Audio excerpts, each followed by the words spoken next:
Morning ho. Hello. Yan. Salamat, praise and worship. And nais po nating i-welcome ang ating tatlong bisita sa umagang ito.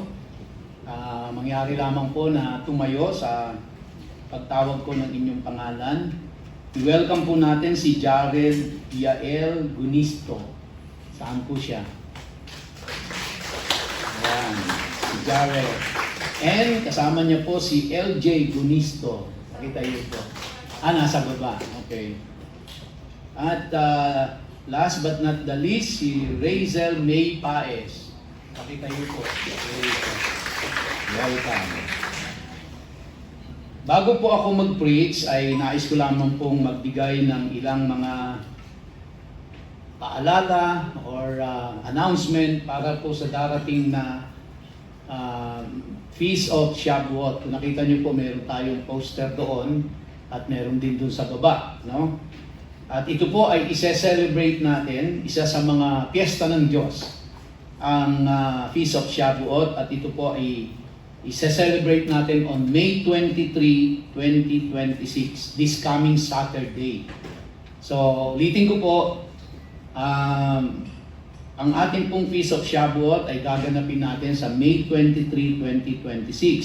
Saturday po yan, sa darating na Saturday. So, ibig sabihin po, wala tayong Sunday service. Okay? Wala ho tayong Sunday service sa May 24. Kasi ito na po yung magiging Sunday service natin, yung May 23, yung Feast of Shavuot. At ang registration po ay still ongoing, at ang call time po to register on May 23 is from 3 p.m. to 4 p.m. So, kaya pupunta ho tayo dito sa May 23 para mag-register mula po alas 3 hanggang alas 4. Pero pwede na po kayo magpa-register bago kayo umuwi ngayon. Ngayon, pagdating ho ng Saturday, kasi ongoing po yung registration dito, dating Saturday, 3 p.m. po, tayo pupunta rito para mag-register tayo, no? So ito po ay, it is necessary to register to prepare the physical setup. Yung pong mga materials for the activities and food utensils. Para maging maayos ho yung ating pagdiriwang, importante pong magpalista kayo para ma-account kung ilan lahat ang taong darating dito. Mahalaga po ito para doon sa ating physical arrangement as a food preparation. Okay?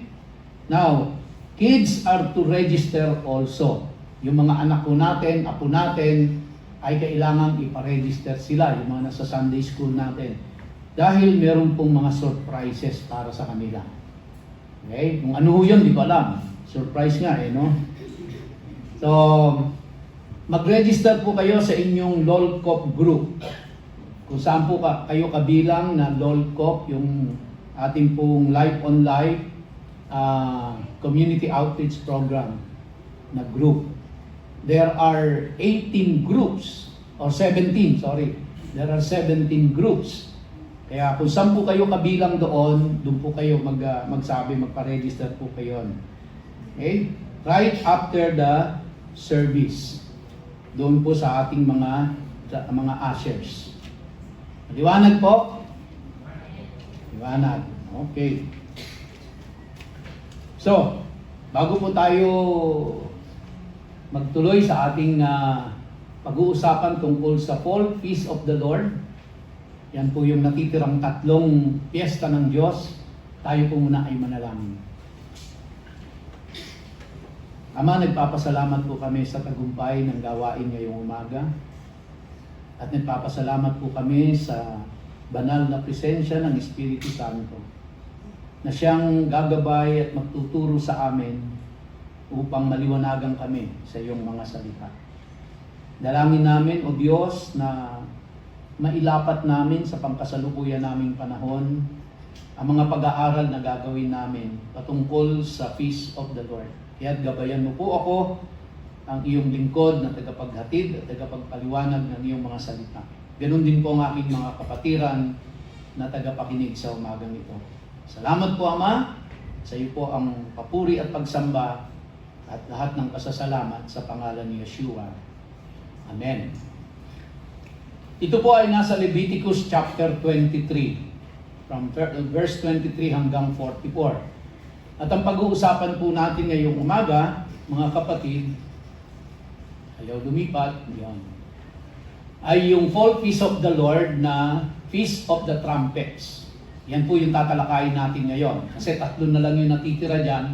Feast of Trumpets, the Day of Atonement or Yom Kippur, at yung pong Feast of Tabernacles or yung ating Sukkot. Yung pong Feast of Trumpets ay Yom Teruah. Ano ba ang mga significance ng lahat ng ito? So, one at a time, tatalakayin po muna natin ngayon yung Feast of Trumpets. Tingnan po muna natin, ano ba ang significance o kahalagahan ng mga piyestang ito? 7 piyesta ng Diyos. Unang-una po, ang Feast of Trumpets begins the Fall Feast cycle. So, siya yung kauna-unahang Feast of the Lord na magsisimula sa fall season nila. No? Now, yung Spring Feast na natalakay na po natin, ito po yung unang 4 na tinalakay natin. Mamaya ay dadaanan natin ng konti. Ito po ay sa panahon ng spring at tumatalakay po ito sa first coming of the Messiah. Yung unang 4 na piyesta ng Diyos, yan po ay may kinalaman lahat sa first coming of the Messiah, nung dumating po ang Panginoong Jesucristo rito. So kaya yung 4th Feast of the Lord na yon ay naglalarawan po yon ng pagdating ng manunubos. The Fall Feast prophetically point to the second coming of the Messiah. Kaya kung yung 4 ay nagpapahayag ng unang pagdating ng Panginoong Jesucristo rito, yung natitirang 3 po ay nagpapahayag naman ito ng pangalawang pagparito ng Panginoong Jesus. So it's about the second coming of Jesus Christ. Kaya mahalaga po itong pag-usapan natin. No? Ayaw. Yan. Ano po ba ang significance ng feast na ito? The feast emphasizes the return of Christ.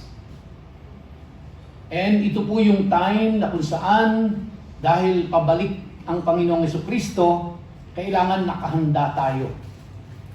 Dahil pagse-celebrate po ng Feast of Trumpets na ito, ang kasunod po nito ay judgment. 10 days, no? Sa prophetic calendar, magkakaroon po ng judgment. At ito pong Feast of the Trumpet na ito ay naghahayag sa atin ng paggising na tayo ay dapat mulat sa muling pagbabalik ng Panginoong Jesucristo dahil ito na po yung magse-set up na ang Diyos ng kanyang kaharian, ng kanyang kingdom dito po sa earth. Kita nyo naman po ngayon, no? Kagulo-gulo na ng ating kapaligiran, ng ating sariling bansa, sa ating sariling pamahalaan, at hindi lamang ho yan. Kita naman natin, may gera sa Middle East, magulo ang mundo.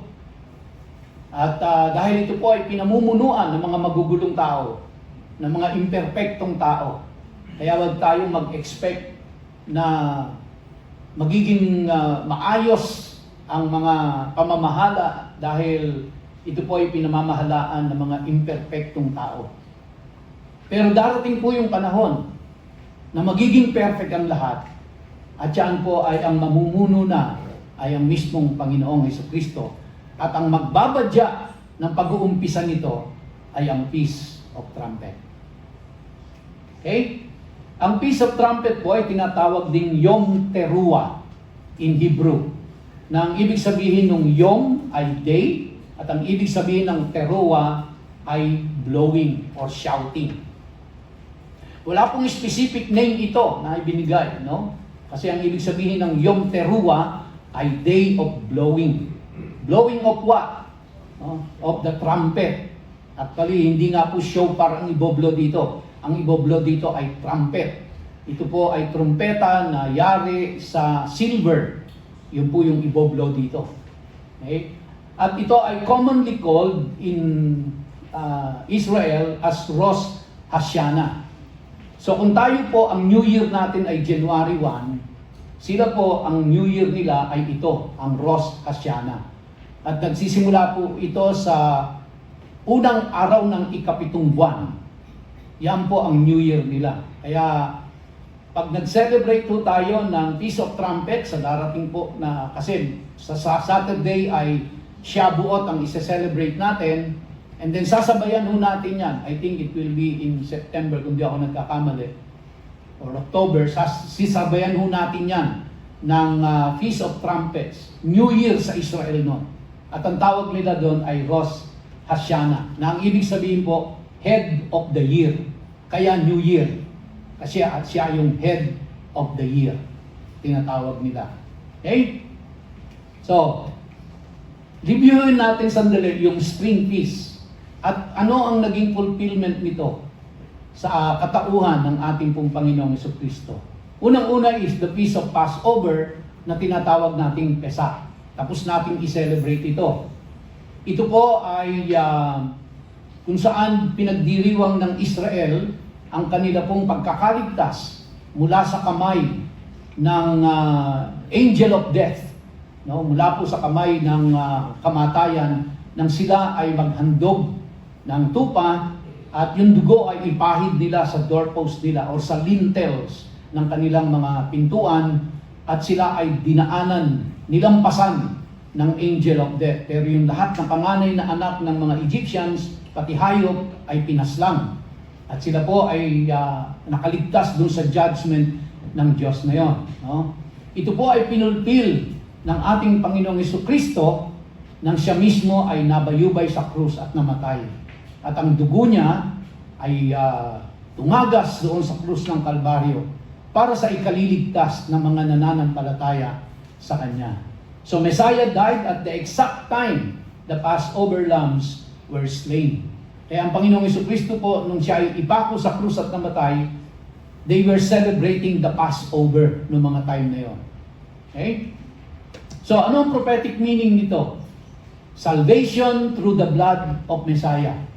Kaya wala pong kamalay-malay yung mga Israelita nung time na sineselebrate nila yung Passover, na ang kahulugan pala dito ay kaligtasan sa pamamagitan ng dugo ng Panginoong Jesucristo. Kumbaga, kung yung dugo ng tupa ay nagligtas sa kanila upang hindi sila daanan ng angel of death, sa mga mananampalataya naman, sa atin po, ang nagligtas sa atin ay ang dugo ng Panginoong Jesucristo, and we were delivered from the judgment of God. Kaya nga po, maaring dumanas tayo ng tribulation, pero hindi tayo dadanas ng wrath o yung puot ng Diyos sa lahat ng mga mananampalataya sa Panginoong Jesucristo, dahil ang nakikita ng Diyos ay ang dugo ng kanyang anak na naghugas sa lahat ng ating mga kasalanan. Ang kasunod po nito is the Feast of Unleavened Bread. Isang araw lang yan. So kung kinabukasan after the celebration of the Passover is the Feast of Unleavened Bread. At ang main theme nito, leaven symbolizes sin, pride, and corruption. Kaya nung sila po ay papatakas, paalis ng Egypt, binilinan sila ng Diyos na ang babaunin nilang tinapay ay walang lebadura. Kasi wala na silang time para magluto pa at umalsa yung tinapay. Kaya ito po ay sumisimbolo ng makasalanang Ehipto, at ang leaven ay sumisimbolo ng kasalanan. Kaya po ang ginawa ng mga Israelita, tinanggal nila lahat, no, sa pagdiriwang ng unleavened bread, 7 araw na tinanggal nila lahat ang mga anumang pagkain na mayroong lebadura sa kanilang bahay. Ito po ay sumisimbolo na tinatanggal nila ang kanilang kasalanan. Okay? At sa panahon ng Panginoong Jesucristo, nang siya ay ilibing, so tao siyang ipako, namatay, at siya po ay inilibing. So Yeshua was buried during this feast of unleavened bread. Nung sineselebrate nila ito, the following day after the Passover, that was the time when Jesus Christ was buried. And it symbolizes removal of sin and sanctification. Kaya sa pamamagitan ng Panginoong Jesucristo, tayo po na nananampalataya sa Kanya ay tinanggal ng Diyos ang ating mga kasalanan. tayo ay pinatawad. At diniklara tayo na righteous sa harapan ng Diyos. And then kasunod po niyan, 7 days po nilang sinelebrate yan, yung Feast of Unleavened Bread, and then it was followed by the Feast of First Fruits, na kung tawagin sa wikang Hebreo ay Yom Bikurim. At ang pinaka-main theme po nito is the first portion of harvest offered to God. Yung pong barley sheaf, pinutol nila yon, tapos winagayway po nila yan at inoffer nila sa Diyos. So, priests wave barley sheaf before the Lord as an offering. Alam niyo po, habang pinag-aaralan ko to at binubuo ko, ay naisip ko po, magandang gawin natin ito sa church. Ating pong itataas yung mga offering natin sa Kanya. At bilang ng paghahandog, kasi yan po yung ginagawa nila eh. Pag maghahandog sila sa Diyos, yung kanilang offering, itataas nila yun, iwawagayway nila. Symbolizing, Lord, sa iyo ito nang galing, sa iyo namin inihahandog ito. And I was thinking po na siguro po bago natin ilagay dun sa basket yung pera natin, ay iwagayway muna natin, Lord, offering namin ito sa iyo. Alam niyo po, sa hindi yung nakakaalam, tuwing Sunday, bago magsimula ang gawain, ako po ay nagdi-devotion doon sa ating mga manggagawa, sa Sunday na yon. At nagpapamigay po ako ng prayer in Tagalog. Binibigyan ko po sila isa-isa at bilang prayer guide. Dahil nais ko pong maturuan at paggabayan ang mga manggagawa ng iglesyang ito na talagang manalangin. Alam kong hindi madali ang manalangin, mahirap. Kaya po ako sumusulat ng prayer at binibigyan ko sila ng kopya nila. At para pag-uwi nila, it's either sa gabi ng linggo o kinabukasan ng umaga, for the whole week, yun po ay magiging guide nila sa prayer. Prayer po yun actually. Prayer talaga. Kanina, panalangin para sa pamilya, yung aking pong binigay. And kasi bahagi po ng aking tungkulin bilang pastor ay magturo sa mga anak ng Diyos. At ito po ang isa sa mga kaparaanan ko para magabayan, maturuan, at ma-form yung habit na yung pong mga kapatiran ay talagang magpe-pray. At least may guide na sila. Ngayon, kung tatama rin pa kayo mag-pray, sa kabila ng may kopya na kayo, nasa sa inyo na po yun. Pero I'm just doing my part na kayo po ay mag-train, matulungan, magabayan sa inyong gagawin para lumago kayo at kayo ay tumatag sa Panginoon. So, yan po ay bahagi ng pagtuturo. Okay? Now, kaya ito po ay aking iniisip at naway gabayan tayo ng Diyos dito. Na kasi ang sabi po ng Panginoon ay do not appear before the Lord empty-handed. Meaning, bring an offering to the Lord every time you appear before Him. And so, kaya iniisip ko po, every Sunday na magmi-meet tayo dito, we are appearing before the Lord. And when we appear before the Lord, kailangan po may ihandog tayo sa Kanya.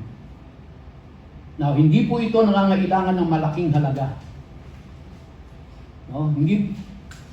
Pwede ho natin sabihin, ino-offer ko yung time ko.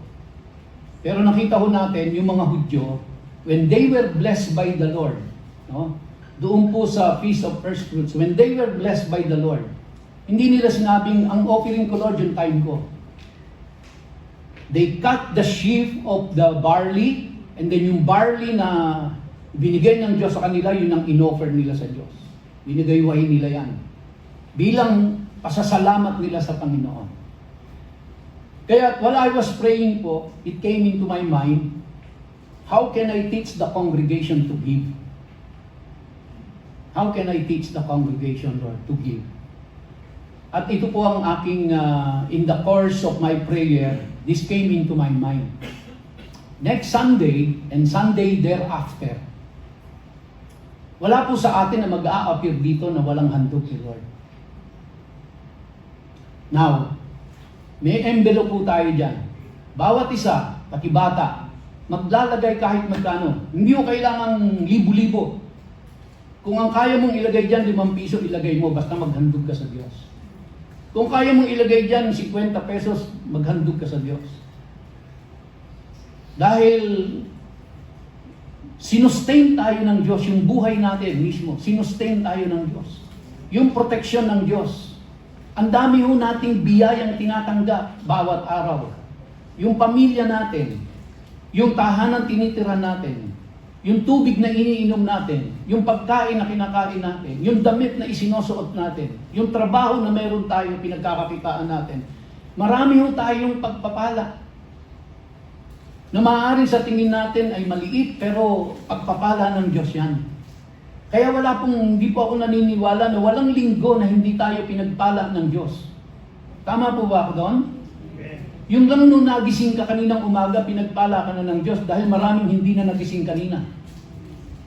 Yun lang ikaw ay nagising kang malakas ka. Pagpapala na ho nyo kasi maraming nasa ospital ngayon na namumroblema pa ng pambayad.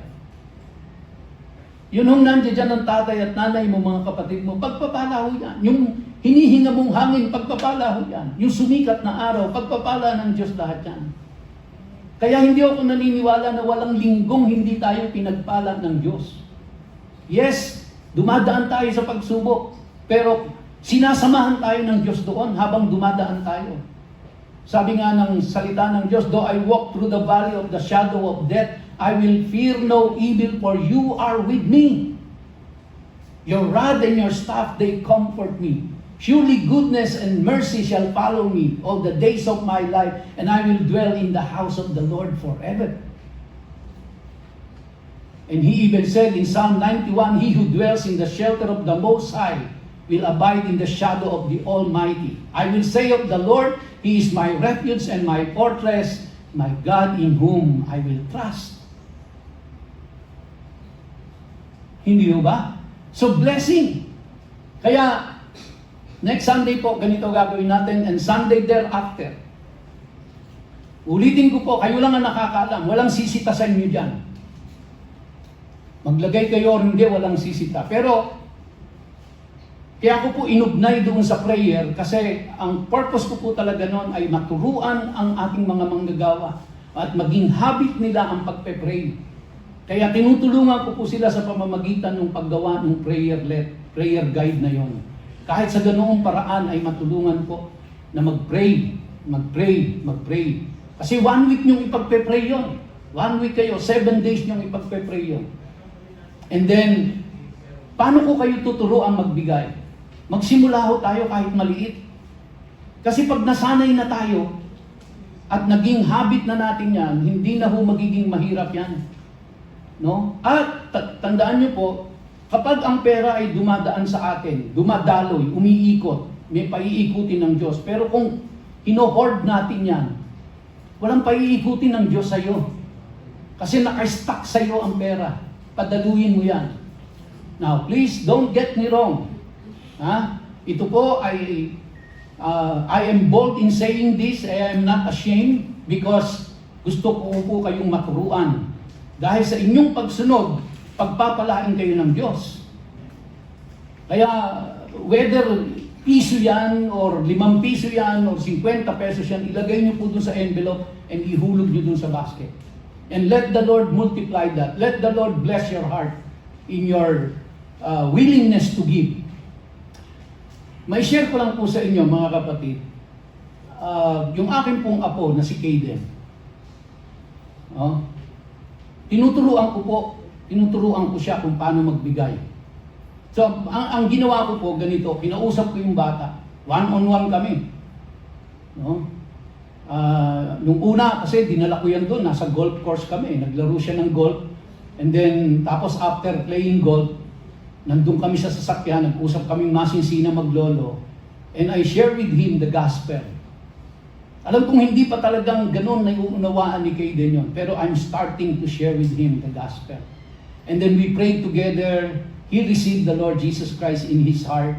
Maybe hindi niya pa fully naiintindihan yon, but the seed is being planted in his heart. And then the next thing na tinuro ko doon sa apo ko ay magbigay ka sa Diyos. So, what I did, sabi ko sa kanya, ito ang kasunduan natin maglolo. Every first Sunday of the month, bibigyan kita ng 500 pesos.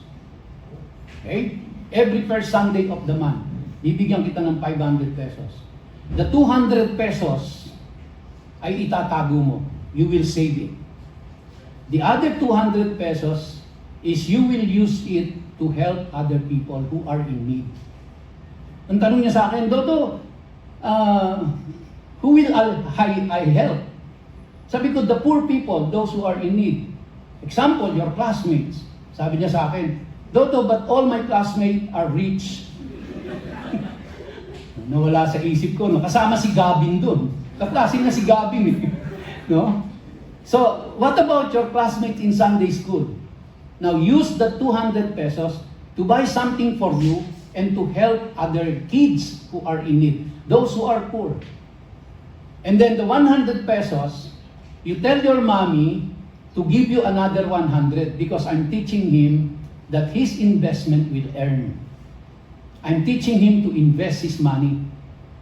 So, kaya kasunduan nilang magmami, the moment he receives the money from me, then mommy will add 100 pesos to double the 100 pesos doon sa ano.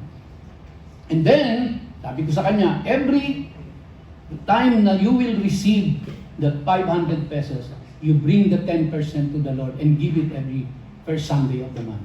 And that is what my little grandson is doing now. Maybe hindi niya po naiintindihan totally. Pero he's beginning to learn how to give. He's beginning to learn how to give. Now, you can do the same thing. I don't know. No?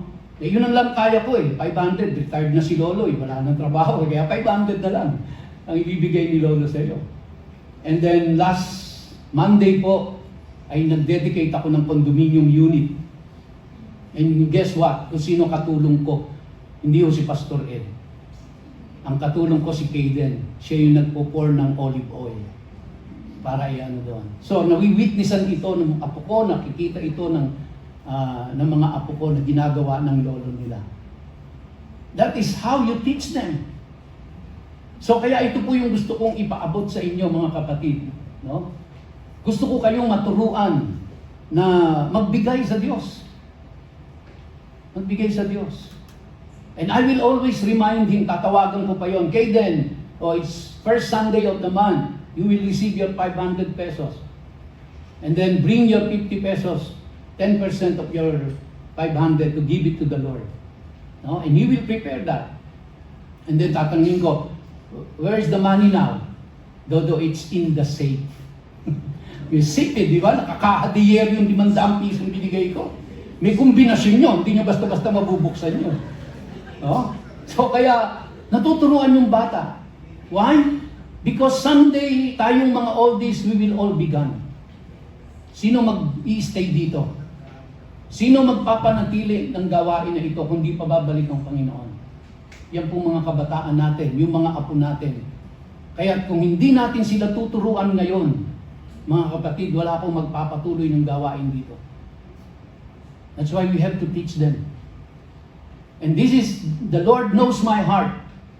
And I am not ashamed to tell you this. And I am not begging. So I am teaching you. Because I want you to be blessed. The Lord will bless you. Believe me, the Lord will bless you.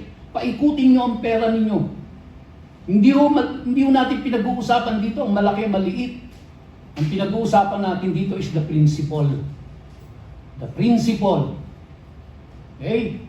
Dahil ang tinitingnan ng Diyos doon, hindi yung halaga. Ang tinitingnan ng Diyos doon is yung obedience. It's the principle. The pattern. At makikita natin, yaan ang pattern sa Biblia. Those who are willing to give to the Lord will bless them abundantly. Alright? Now, going back to my Feast of First Fruits, Yeshua rose from the dead on first fruits. Siya ang unang-unang nabuhay na magmuli. Sasabihin niyo sa akin, hindi, si Lazarus ang nabuhay na magmuli. Hindi, yung batang nilalagnat na namatay na mabuhay muli. Hindi ho. Si Jesus Christ ang unang nabuhay na magmuli na hindi na namatay. Kasi si Lazarus namatay ulit. Di ba? Gusto mo ba yon? Namatay ka na, mabuhay ka pa, tapos mamatay ka rin ulit. Yung bata, ganun din. Namatay, Di ba? Namatay, binuhay, pero namatay ulit. Si Jesus Christ po, nang nabuhay na magmuli, umakyat na sa luklukan ng Diyos. Hindi po siya namatay ulit. So He became the first fruits of the resurrection. Now, Pentecost or the Shavuot, ito na po yung parating sa ating pong darating na May 23. Ano po ito? Celebration of harvest and giving of Torah. One of the reasons why they celebrate Shavuot because they are celebrating yung pong pagbigay ng word ng Diyos sa kanila. Kasi naniniwala po sila na from the day na umalis sila ng Egypt, 50 days after that, doon ibinigay ni Lord yung Torah kay Moses na naging gabay nila sa kanilang buhay para masunod nila ang kalooban ng Diyos. Kaya nga po, during that time, fire descended on Mount Sinai when the law was given to Moses. Kaya they are celebrating po in the time of Shavuot, the giving of the Torah. So, in the fulfillment sa ating Panginoong Jesucristo, that was the time when the Holy Spirit descended on believers. Ito po yung nasa Book of Acts, nang bumaba ang Espiritu Santo at kumilos doon sa mga mananampalataya ng mga time na yon at nagsalita sila sa iba't ibang wika. God's presence moved from a physical temple into believers. Dati wala yun sa templo lang But during the Pentecost, binigay po ang Espiritu Santo. Now, the gap between spring and fall feast. Diba? Spring, yung pong binanggit natin na 4 na yon, and then pagkatapos yung fall feast. Na magsisimula ito sa Yom Teruah. It represents the church age. Approximately 2,000 years between Messiah's first and second coming. And the main theme is time of preparation before the return of Christ. So kaya po, mga kapatid, itong pagse-celebrate natin ng Yom Teruah, ng trumpet, napakahalaga po nito dahil ito ang panahon ng paghahanda. Because after the blowing of the trumpet, after celebrating Yom Teruah, 10 days after is the Yom Kippur. And Yom Kippur is the Day of Atonement. Panahon ng pagsisisi, panahon ng paghingi ng tawad sa Diyos, dahil panahon na yan ng paghuhusga ng Panginoon. The Yom Teruah is the second coming of the Lord Jesus Christ. And of course, the Shavuot is the Feast of Tabernacles, is yung paghahari na po ng ating Panginoong Jesucristo. Now, ito po ang maganda. Dahil simula pa sa Genesis, makikita na natin na inihanda na ng Diyos ang celebration ng Feast of the Lord. Genesis chapter 1 pa lang po, nandun na ang 7 Feasts of the Lord. In Genesis 1 verse 14, no? Mababasa po natin dyan yung word na season. At ang ibig sabihin ng season dyan ay Moedim. At ang ibig sabihin ng Moedim is appointed times or sacred gatherings or sacred festivals. So bakit nga ba nilikha ng Diyos ang sun, moon, and stars?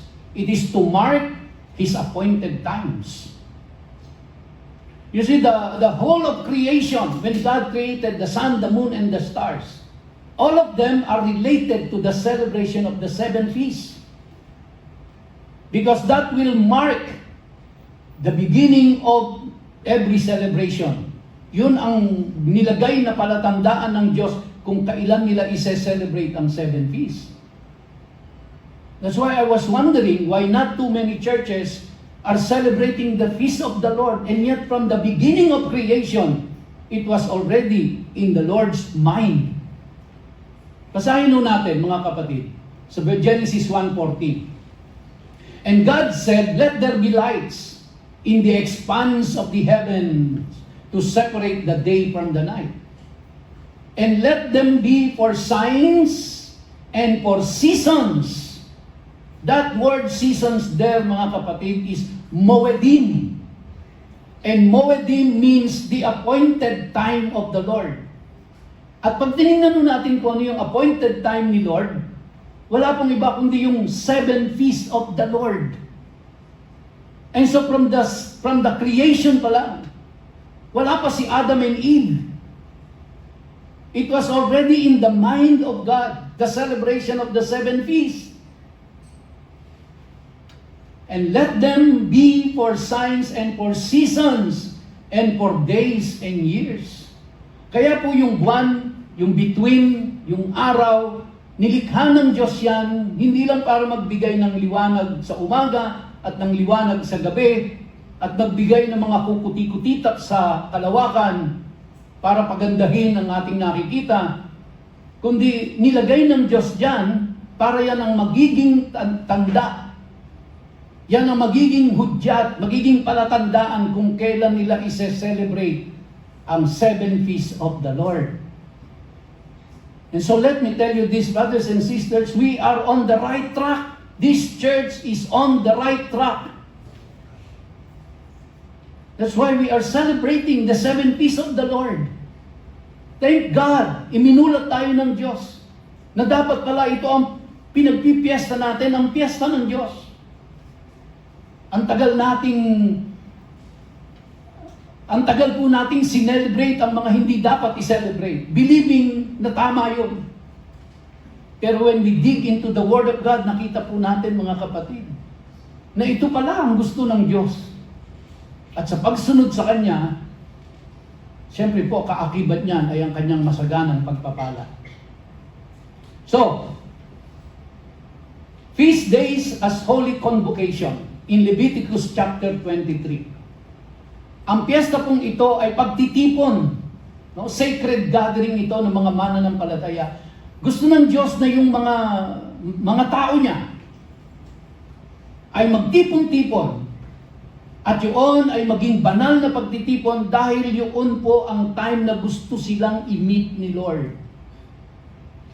That holy convocation is appointed by the Lord so that He can meet with His people.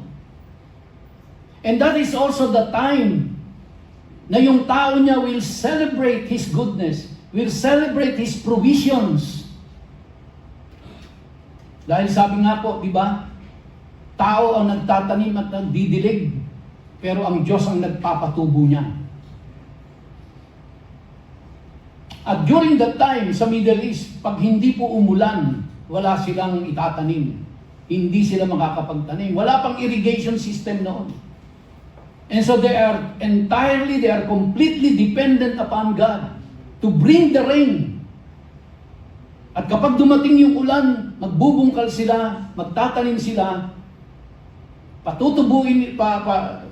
aalagaan nila ito, didiligan, pero ang nagpapatubo nun ay ang Diyos. Kaya kung hindi patubuin ng Diyos yon, wala silang aanihin. At kung wala silang aanihin, wala silang kakainin. Magkakamatay silang lahat, pati mga hayop nila. Kaya ganun na lang po ang kanilang pasasalamat sa Diyos.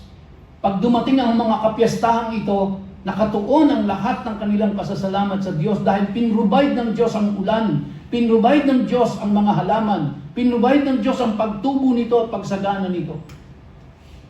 Alam niyo po, just recently, no, hindi naman siguro recently, but not too far away, ang Israel po kasi ay 60% desert, 40% lang ang livable area. 60%. And that is in the desert Negev. So, kaya, one time, yung kanilang Prime Minister, si Golda Meir, yung babaeng Prime Minister, sabi niya, bakit kami dinala ng Diyos sa lugar na ito? 60% desert, hindi mo matataniman. 40% lang ang livable, bulubundukin pa. Pero, kailan lang po ay may nadiskubre sila. Yung palang ilalim ng desert na yon, yung Negev Desert, meron pala ho, I think 2,000 meters, or I don't know exactly kung gaano kalalim. Nahukay po nila yon, nag-drill nila yon, at alam nyo, hindi lang isang lumabas. Pag drill ho nila ang lumabas, bumulwak ang tubig.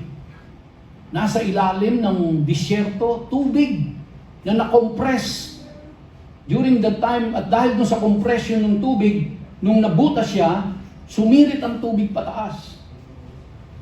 And then, nung kanila pong tinesting, pinag-aralan, nakita nila na yung tubig doon is so vast. So, tinanong nila, ano ang gagawin natin dito sa tubig na ito?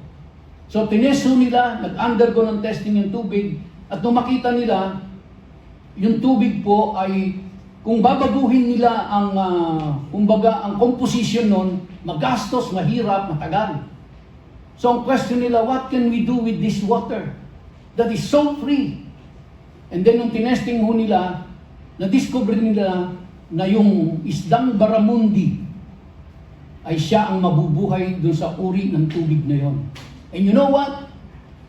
Sa Europe and all other parts of the world na nag-aalaga ng baramundi na isda, gumagastos sila ng milyon-milyon para lang makondisyon yung tubig na doon mabubuhay yung baramundi.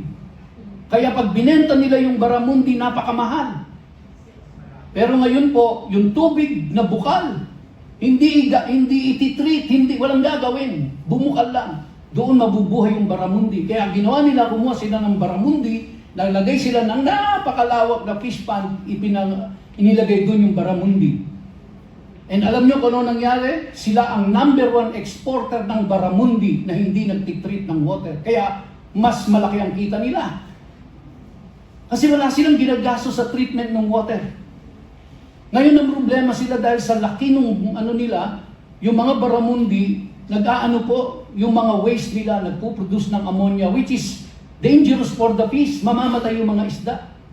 So kaya ang ginawa nila, tinreat nila ngayon, yung ammonia. Imbis na to their advantage yung ammonia na pinuproduce ng mga dumi ng isda, ito pala yung kailangan ng mga halaman. And now, look at the Negev Desert. It is blooming. Mga kapatid, yung dating disyerto nila ay inaanihan nila ngayon ng the best grapes in the world. Who provided all of this? Ang Diyos ang nag-provide ng lahat yan. Ang Diyos na may hawak ng buong mundo sa kanyang mga kamay. Ang Diyos na nagpapatakbo ng entire universe.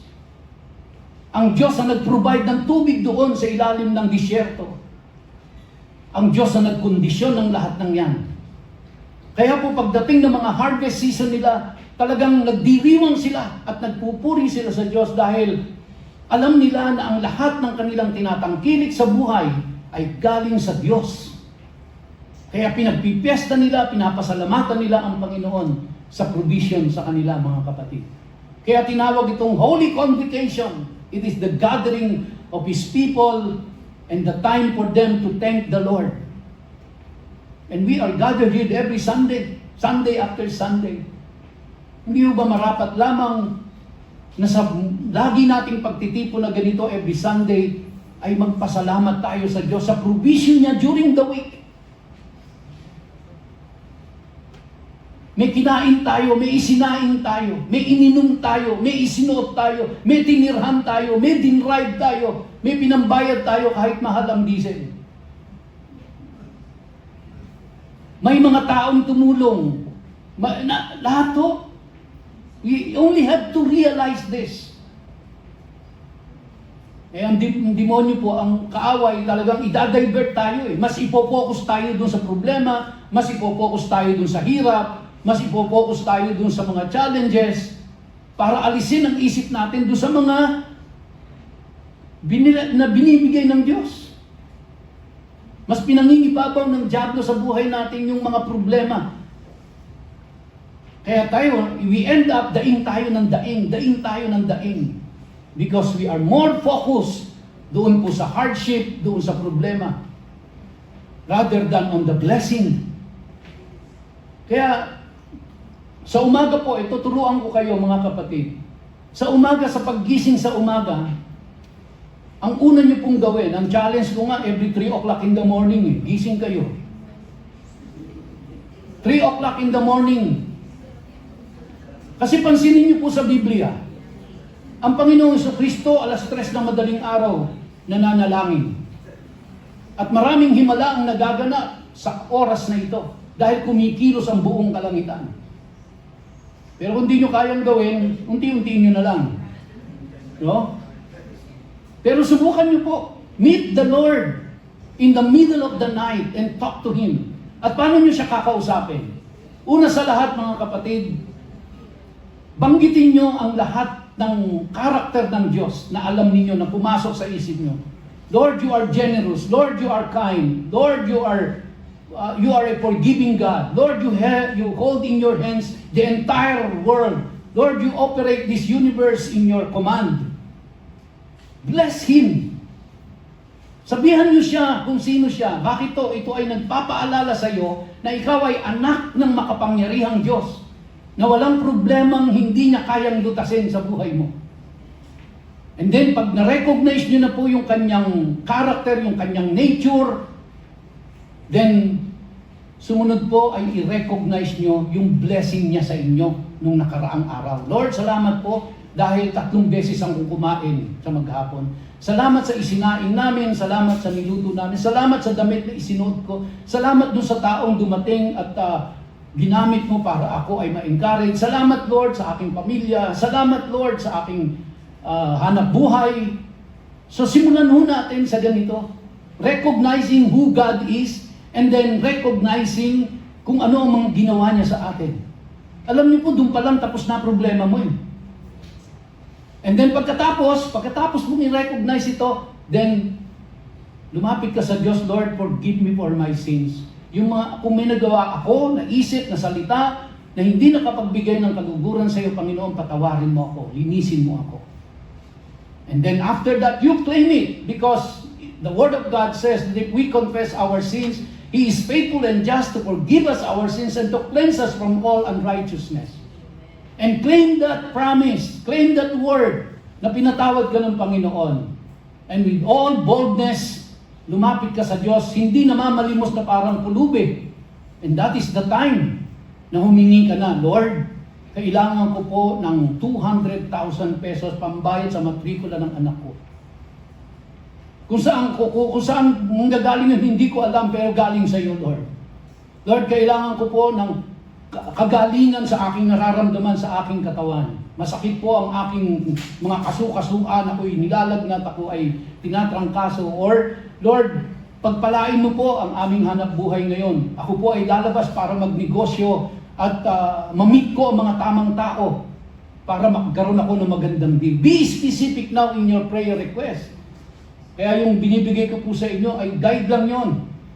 But you have to be specific in your prayer. Hingin mo sa Lord. Tatay mo siya eh. Diba? Lumapit ka bilang anak na siya ay tatay at ang tatay mo ay nagmamahal sa iyo at siya ay nagkikare sa iyo. Hindi siya malayo. No, nakikinig siya, mga kapatid. Nakikinig siya kahit anong oras ng gabi yan. At hindi lang nakikinig, tumutugon siya.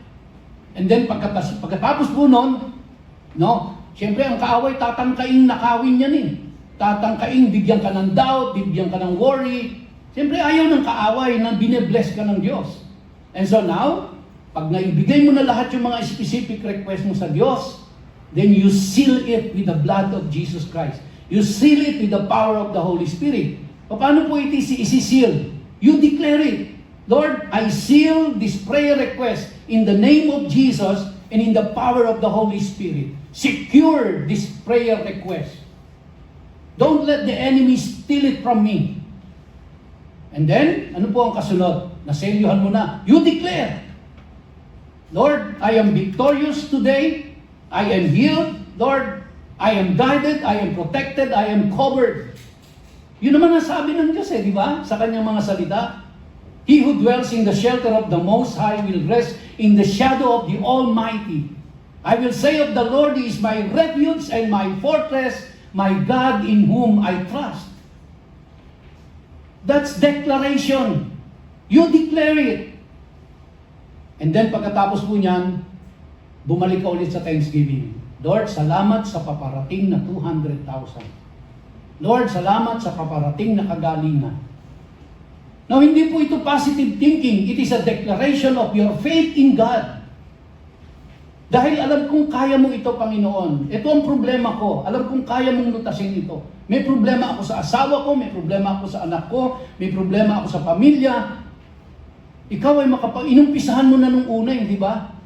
Lord, you are the creator of heaven and earth. Lord, nothing is impossible with you. Kaya sabi nga ng Bible, is there anything too hard for the Lord? Then you come to Him because He is your Father. Kaya doon palang pasalamatan mo muna ang Panginoon sa mga kasagutan sa prayer mo. And then you wait. Hindi naman po yan overtake. Hindi pagbaba mo ng hagdan, uy, may 200,000 dito ah. Hindi ho ganun yun. Hindi ganun kumikilos ang Diyos. But wait for the Lord to work. Dahil nakinig siya, narinig ka niya, alam niya ang daing mo, alam niya ang problema mo. At anak ka niya, at alam niya kung kailan ka niya tutulungan. Alam niya kung anong tamang pamamaraan. But you have to keep that faith in your heart. And you see, the Lord will bless you.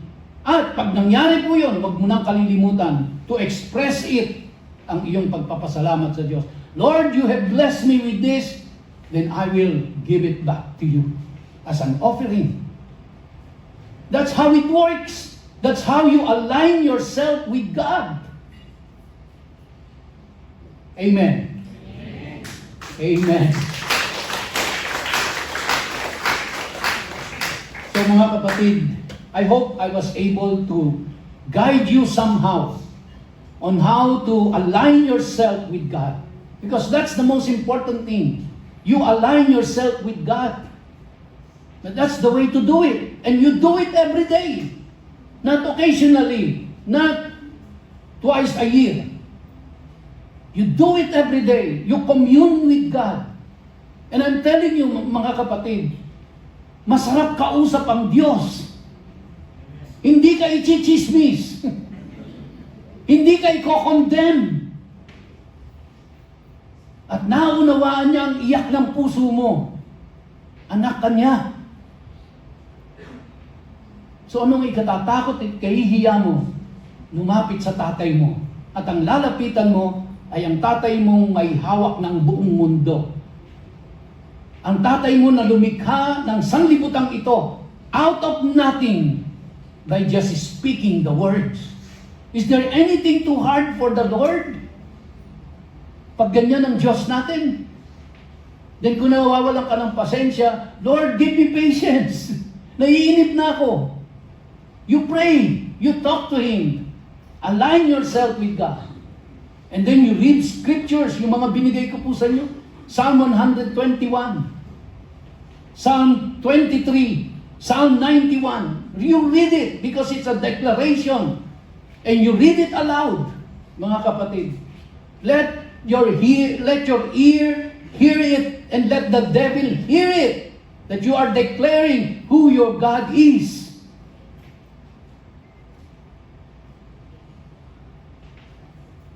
Amen.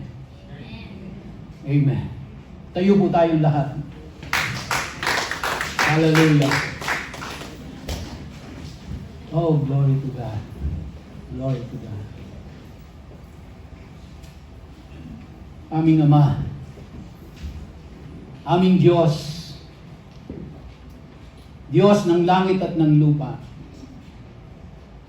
Diyos na lumikha sa sanglibutang ito sa pamamagitan lang ng salita, Diyos na nag-iisa sa kapangyarihan, Diyos na nag-iisa sa kalwalhatian, Diyos ng mga Diyos at Panginoon ng mga Panginoon,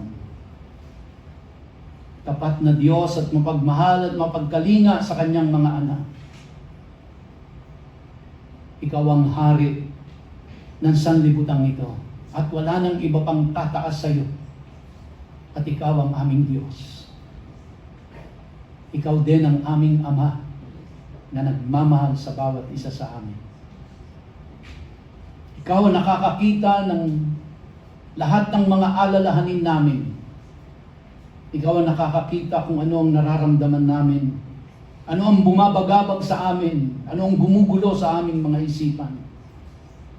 Alam mo ang lahat ng ito, for you are an all-knowing God. Not only that you are an all-knowing God, but you are an omnipotent God. You are all-powerful. And you are also an omniscient God. You know everything, Lord. Wala kaming maitatago sa iyo. Wala kaming maililihim sa iyo. You know everything. Kaya naman po, Panginoon, sa oras na ito kami nagpapasalamat. Sa kapatawaran ng aming kasalanan, nagpapasalamat kami sa biyaya ng iyong mga salita. Nagpapasalamat kami sa mga physical blessings, sa pagkain, sa tirahan, sa damit, maging sa mga salita mo, maging sa simbahan na aming sinisimbahan. Salamat maging sa aming mga mahal sa buhay, sa aming pamilya, sa aming mga anak, apo, sa aming mga kamanggagawa sa iglesia nito. Salamat po, Panginoon. Maraming salamat. At kung ikaw po ay may nakikitang kasalanan sa simbahang ito, patawarin mo kami, Panginoon. Linisin mo kami, O Diyos, at hugasan ng banal na dugo ni Jesus upang kami ay maging katanggap-tanggap sa iyong banal na harapan. And we claim it by faith that you have forgiven our sins as you have said in your words. At hindi ka sinungaling, Panginoon. Ikaw ay tapat at ikaw ay nagpapatawad sa sino mang humihingi ng tawad sa mga kasalanang nagawa. At sa pagkakataong ito, Panginoon, inilalatag namin sa iyo ang aming mga munting kahilingan. Kaayusan sa pamilya, kaayusan sa relasyon. Ingatan mo ang aming mga anak na huwag maimpluwensyahan ng masasamang bagay ng mundong ito. Ilayo mo sila sa masasamang barkada. At tulungan mo ang aming mga anak na matupad ang kanilang mga pangarap, makatapos ng pag-aaral. Panginoon, tulungan mo ang bawat pamilya, ang bawat tatay at bawat nanay na maging maayos ang mga relasyon. Mga mag-anak na hindi nagkakaunawaan, kumilos ka, Panginoon, at bigyan ng kalutasan ang kanilang mga hinaharap na mga suliranin sa pamilya. Huwag mong hayaang magtagumpay ang dyablo at guluhin ang pamilya namin, Panginoon. Huwag mong hayaan ang dyablo na guluhin ang simbahang ito. Bakuran mo ito, Panginoon, ng iyong proteksyon. And Lord, we declare in the name of Jesus Christ, your Son, Yeshua, that we are victorious in Christ Jesus. Lord, secure this prayer request in your hands. And teach us to be patient enough, Lord, to wait for an answer. At ngayon pa lamang, Panginoon, we declare that we are victorious in Christ Jesus, as you have said in your words. We claim it, Father, in the name of Jesus. Hindi dahil malakas kami, hindi dahil maganda ang ginawa namin, kundi dahil makapangyarihan ang aming Diyos. At ngayon pa lamang, Panginoon, pinapasalamatan ka na namin sa mga biyayang ipagkakaloob mo sa amin sa linggong ito. Mga biyayang pinansyal, biyayang physical, emotional, and even spiritual. Lord, thank you for all the blessing that is on its way to us. Salamat po, Panginoon, for you are an answering God. Salamat, Panginoon, dahil ikaw ang aming ama, ikaw ang aming tatay, at mahal mo kami na iyong mga anak. Kaya't ang lahat ng papuri, ang lahat ng pagsamba, at ang lahat ng pagdakila ay para sa iyo lamang, Panginoon. Sa pangalan ni Yeshua, ang lahat po ay magsabi ng Amen. Amen. Amen. Hallelujah. God bless us all. You are dismissed.